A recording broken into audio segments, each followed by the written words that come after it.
Salut tout le monde! Aujourd'hui, on se penche sur quelque chose de super important qui est vraiment au cœur de toute relation de travail, le contrat de travail. Pensez-y, c'est comme le plan de match, celui qui établit les règles du jeu entre un employé puis un employeur.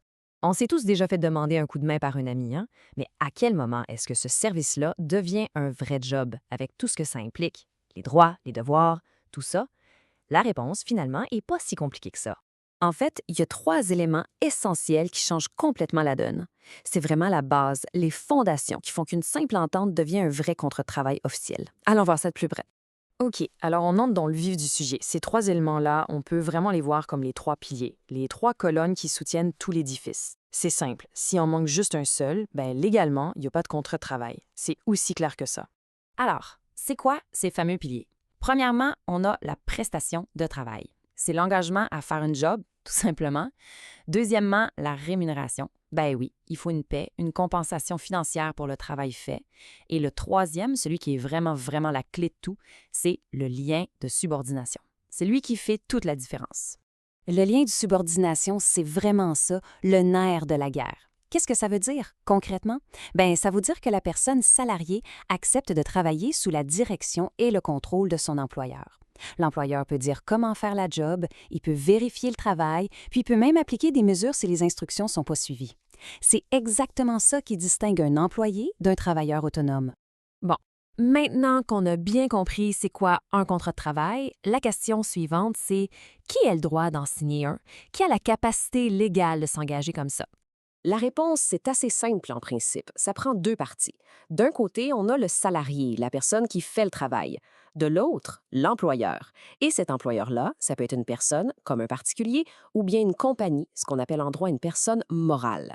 Par contre, c'est pas tout le monde qui peut signer aussi simplement. La loi prévoit des restrictions, des protections, surtout pour les plus jeunes. Le but, c'est de bien encadrer leur arrivée dans le monde du travail. En général, la règle est assez stricte. C'est interdit d'employer quelqu'un de moins de 16 ans. Mais il y a des exceptions qui sont vraiment bien définies. Par exemple, dans le milieu du spectacle, comme acteur ou mannequin, mais avec une autorisation spéciale. Il y a aussi l'apprentissage qui peut commencer dès 15 ans. Ou encore, pour des petits jobs pendant les vacances, ça peut commencer dès 14 ans. Mais attention, tout ça, c'est très encadré. OK, alors, prenons un exemple concret. Imaginez un jeune de 15 ans, super talentueux, qui décroche un rôle dans un film. Est-ce que ce jeune-là peut signer son contrat lui-même, tout seul? La réponse, c'est non. Absolument pas.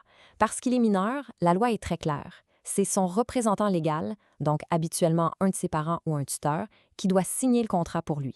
C'est une mesure super importante pour le protéger. Maintenant, parlons d'un autre point qui est vraiment fondamental. Il faut voir le contrat de travail comme bien plus qu'une simple liste d'ordres pour l'employé. C'est une entente qui va dans les deux sens, une rue à double sens. Chaque partie a ses propres engagements. Et voici comment cet équilibre fonctionne. D'un côté, le salarié, il s'engage à respecter son horaire, à faire le travail demandé, à être loyal. Mais de l'autre côté, l'employeur aussi a de grosses responsabilités. Il doit, bien sûr, payer le salaire, mais aussi fournir le travail pour lequel il a embauché la personne. Et surtout, il a l'obligation d'assurer un environnement sain et sécuritaire.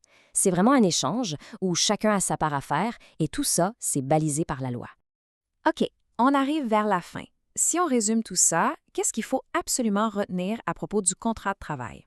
La chose la plus importante à retenir, c'est vraiment l'idée des trois piliers. Sans ces trois éléments-là, donc la prestation de travail, la rémunération et le lien de subordination, il n'y a pas de contrat de travail. Point final. C'est sur cette base que se construit ensuite une relation avec des obligations de chaque côté, ce qui assure un équilibre juste pour tout le monde. Et on finit avec une petite réflexion.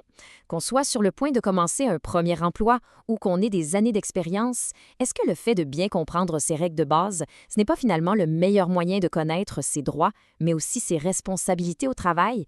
Savoir, c'est pouvoir après tout.